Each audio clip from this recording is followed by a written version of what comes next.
Donc on va parler de sport sur ordonnance. C'est une prestation d'assurance qui a été mise en place par la Maif en partenariat avec la Mutuelle des sportifs. De quoi parle-t-on tout d'abord? Sport et activité physique, Madame Toubiana vous l'a dit, le sport, évidemment, sport, c'est pas le sport de compétition spécialement, il y a des gens qui font du sport de compétition, mais là on parle d'activité physique, et on va parler d'activité physique adaptée. La marche, le vélo, c'est du sport. Je ne reviens pas. Alors, quand on a préparé ce PowerPoint, je n'avais pas le PowerPoint de Madame Toubiana. Il y a quelques diapositives qui font un peu redondance, mais après tout, quand on dit de bonnes choses, mieux vaut les dire deux fois. Et puis, comme c'est pas dit exactement de la même façon, ça ne sera qu'utile. Donc, activité physique telle que ça a été défini précisément par Madame Toubiana avec des mètres. Moi, j'ai pas mis des mètres, mais c'est quand même la même chose. Sur ordonnance, ce qui veut dire que nous sommes dans un milieu médical. Alors, aujourd'hui, on parle de cancer, mais le produit sport sur ordonnance ne s'adresse pas exclusivement aux patients porteurs de cancer. Ordonnance, donc, milieu médical, ça s'adresse à des malades et à des gens porteurs d'un handicap. Alors, puisque la Maif est une mutuelle d'assurance, handicap, ça veut dire porteur de séquelles et pour la plupart d'un accident. Ce sont des séquelles articulaires, des séquelles de toute nature, et des malades. On va voir un petit peu plus précisément. Ça se passe dans un environnement médical, donc c'est sur ordonnance, et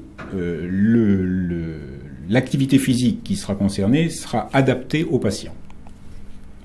Quelques chiffres qui proviennent de l'INSERM. 84% de la population entre 15 et 75 ans a pratiqué une activité physique et sportive au cours de l'année civile. C'est rassurant. Hein, c'est le dessin du sédentaire présenté par Madame Toubiana. Et bien, tout compte fait, il n'y en a pas tant que ça, semble-t-il. Hein. Il y en a, bien sûr. Mais en fait, il y a quand même des gens qui se bougent. Les activités les plus populaires, la marche, la natation, le vélo, le jeu de boules, c'est quand même très français. Les activités gymniques, le sport d'hiver et dans les sports organisés, le football et le tennis. Et puis, ça a été dit avant, mais on peut le répéter, la pratique d'une activité modérée 3 fois 20 minutes par semaine ou d'une activité intense 3 heures par semaine diminue de 30% le risque de mortalité prématurée, toute mortalité confondue. On ne parle pas que du cancer, bien évidemment. L'intérêt de la pratique d'une activité physique régulière, chez les personnes âgées particulièrement, ça améliore l'équilibre et réduit le risque de chute, ça maintient les capacités cardiovasculaires et respiratoires, ça a une action favorable contre la perte musculaire, donc la sarcopénie, mais également sur l'arthrose et l'ostéoporose, ça réduit le risque de maladie d'Alzheimer, et ça limite les symptômes de la maladie de Parkinson. Ça fait beaucoup de choses, tout le monde le sait, c'est un bienfait, répétons-le. Avoir une activité physique, c'est tout à fait indispensable pour se maintenir en bonne santé. Je suis content de voir que les chiffres que j'avais retrouvés, ça se superpose avec ce qu'a dit Mme Toubiana. Donc, elle l'a développé de façon très intense. On va simplement le répéter. L'impact physique de l'activité physique sur les risques de cancer, ça a été développé. C'est 30 à 40% pour les cancers du sein, 20% pour le poumon, 40 à 50% pour les cancers du côlon.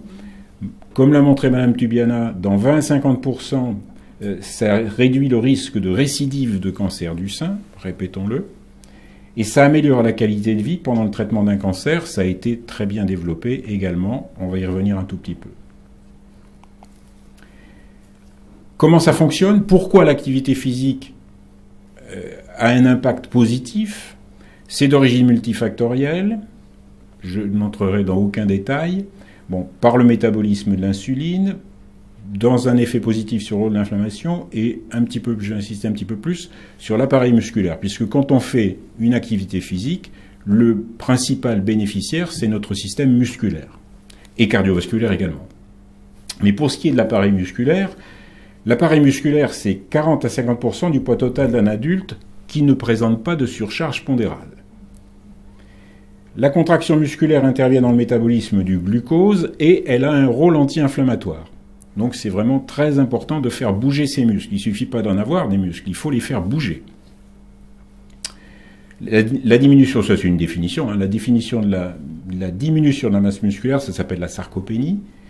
Et, si Mme Tubiana est d'accord avec ce chiffre, en fin de chimiothérapie, la perte moyenne de la masse maigre, c'est-à-dire de la masse musculaire, est de 1,3 kg, et cette perte va continuer à se majorer au fur et à mesure du traitement. La sarcopénie, donc la perte musculaire, a un impact négatif en matière de cancérologie. Elle majore la toxicité des chimiothérapies et elle augmente le risque de complications des traitements. J'ai retrouvé ces deux chiffres. Dans les résections coliques, donc dans les traitements des cancers du côlon, on a 5 fois plus de complications graves chez les malades qui ont une sarcopénie avancée. Dans l'hystérectomie, on a 3 fois plus de complications graves. Et la sarcopénie a un impact direct sur la survie. Ça a été montré dans la présentation précédente avec les chiffres sur la mortalité globale. Et puis ça a été également dit, mais on peut le répéter, la sarcopénie s'accompagne souvent d'une prise de graisse. C'est dû au traitement, c'est dû à la malnutrition et c'est dû à l'activité physique réduite. Rapidement, puisque Mme Tubiana en a parlé, la fatigue liée au cancer, mais on peut le répéter également, ça ne fera que souligner l'importance de la chose. La définition de la fatigue, c'est une sensation d'épuisement persistant interférant avec la vie quotidienne et qui ne cède pas au repos. Ce n'est pas la fatigue de l'activité ou de la suractivité. Je retrouve le même chiffre, 70 à 95% des patients sont fatigués pendant et ou après le traitement, et surtout ça va durer. La fatigue existante chez les malades traités pour cancer va persister pendant plusieurs années. Il y a deux types, la fatigue musculaire et la fatigue centrale, qui est distincte de la dépression. Ça n'est pas la même chose. L'activité physique favorise la pénétration musculaire des cytokines, qui sont des substances qui participent à l'inflammation, entre autres. En oncopsychologie, on s'est intéressé également à l'activité physique. Ça améliore l'image corporelle, ça a un impact positif sur l'anxiété, ça améliore le sommeil, ça réduit les symptômes dépressifs et ça réduit la consommation de médicaments. Donc il n'y a que des intérêts à avoir une activité physique. Je pense qu'après, tout le monde en sera convaincu. Après ces quelques considérations médicales, le produit maintenant, puisque après tout, on est là pour ça, pour parler de sport sur ordonnance.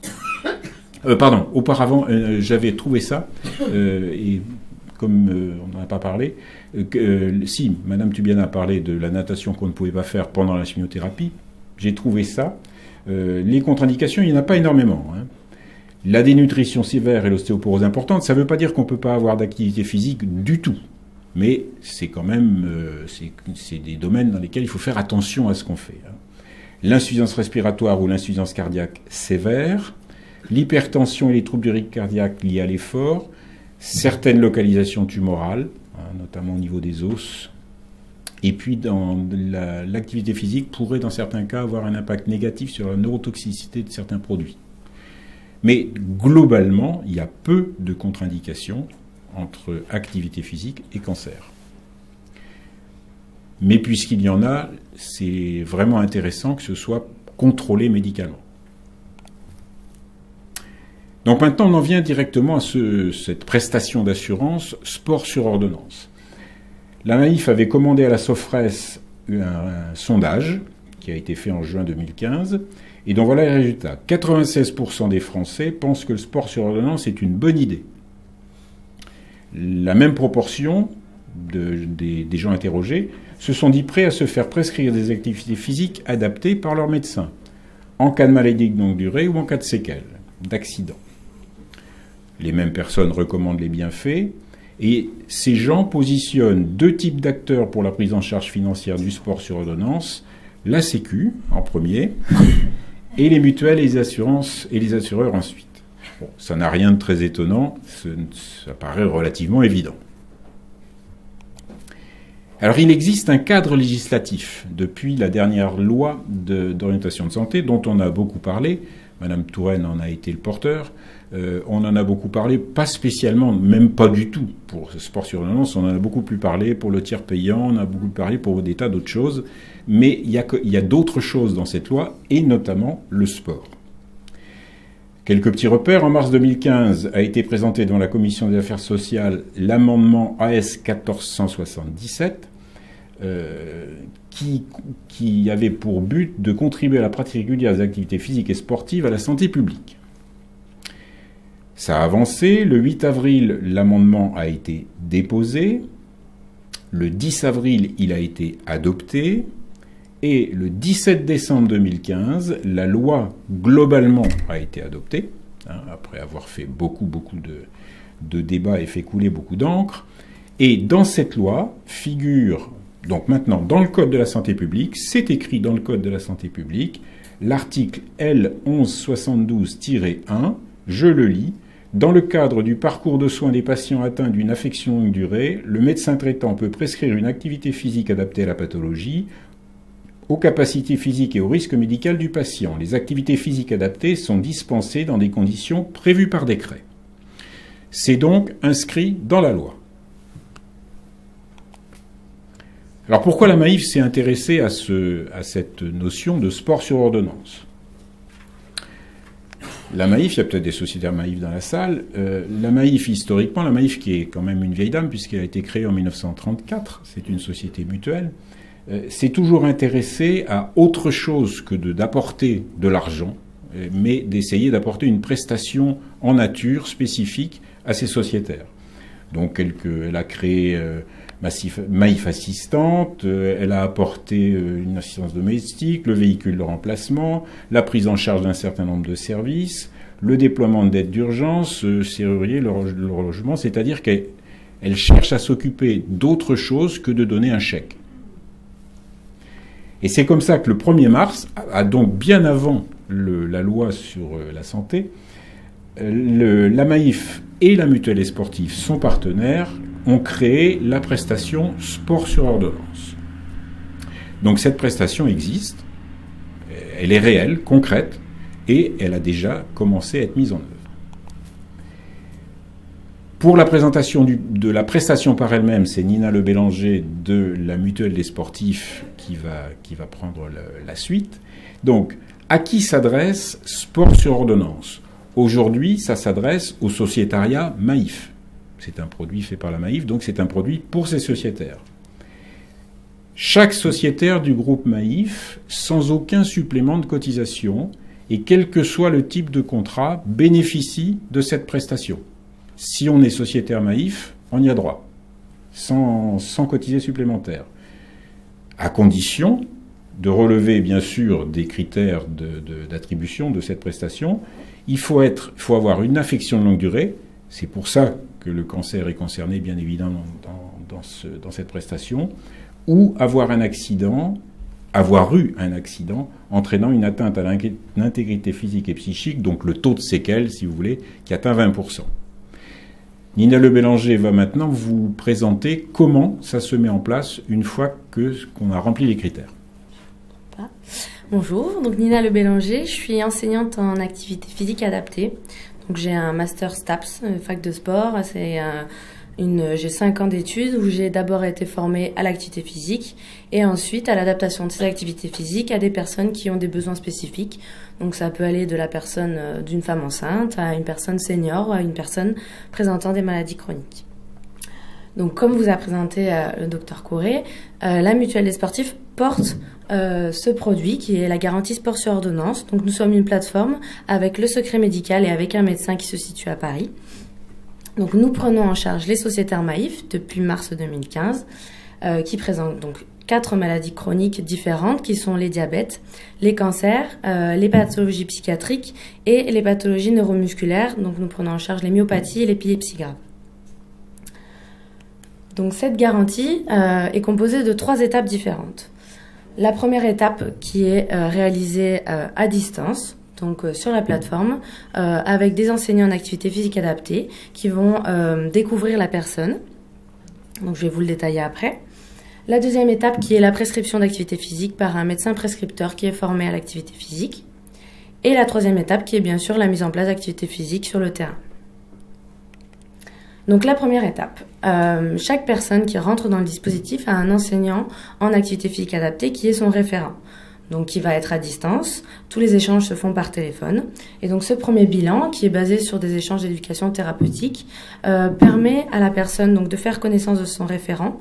Donc la garantie dure 2 ans, donc ce référent sera présent avec lui à distance sur 2 ans. Donc ce premier bilan permet de faire connaissance, de savoir ce qui va se passer par la suite et surtout de savoir qui est la personne que l'on a en face de nous. Donc de connaître son passé sportif, si elle a déjà pratiqué des activités physiques ou pas, quelle relation elle a à l'activité physique, si c'est un plaisir ou si au contraire c'est une contrainte, de connaître sa situation médicale à l'instant T, savoir si outre le cancer, elle a d'autres pathologies, ça peut être des problèmes articulaires, ça peut être d'autres problèmes.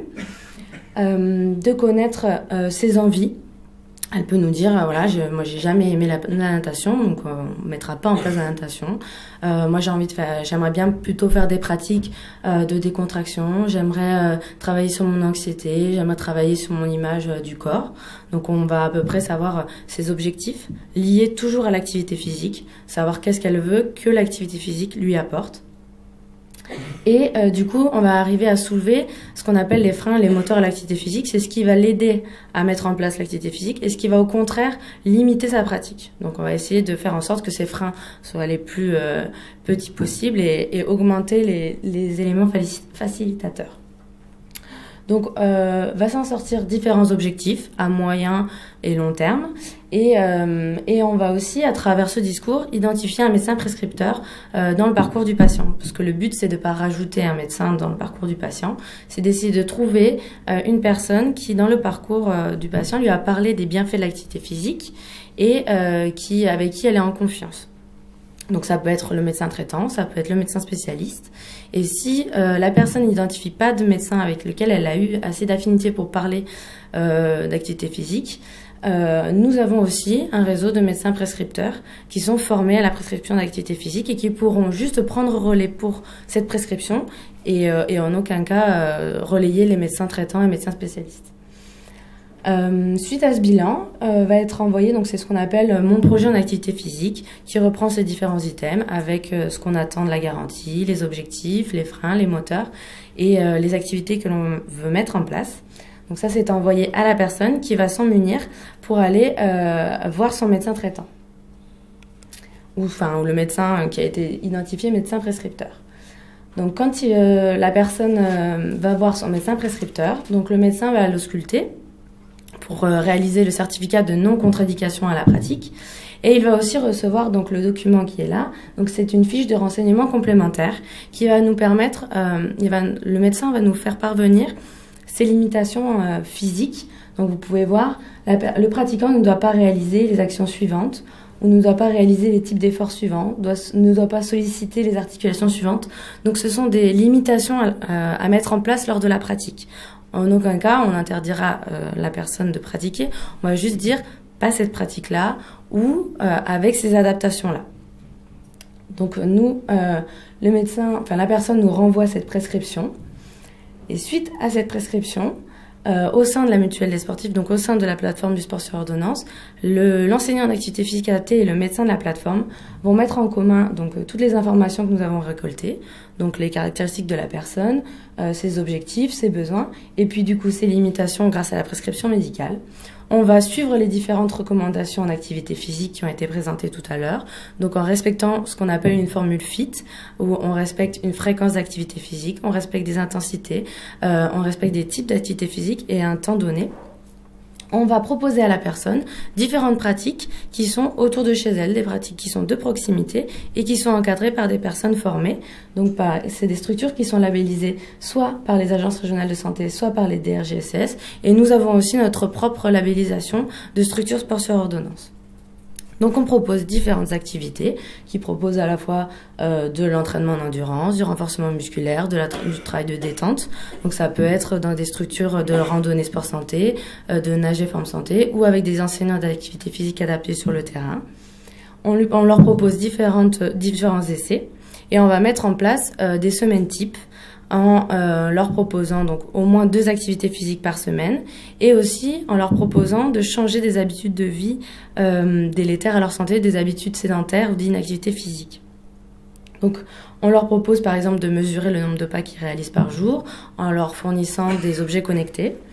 On va, à travers le bilan, identifier leurs habitudes délétères, donc combien de temps ils passent assises, essayer de voir comment on peut modifier ces habitudes-là en allant essayer d'aller chercher son pain à pied au lieu d'aller en voiture, essayant de chercher toutes ces petites habitudes qui font qu'ajouter, en plus de l'activité sportive, la personne sera plus active.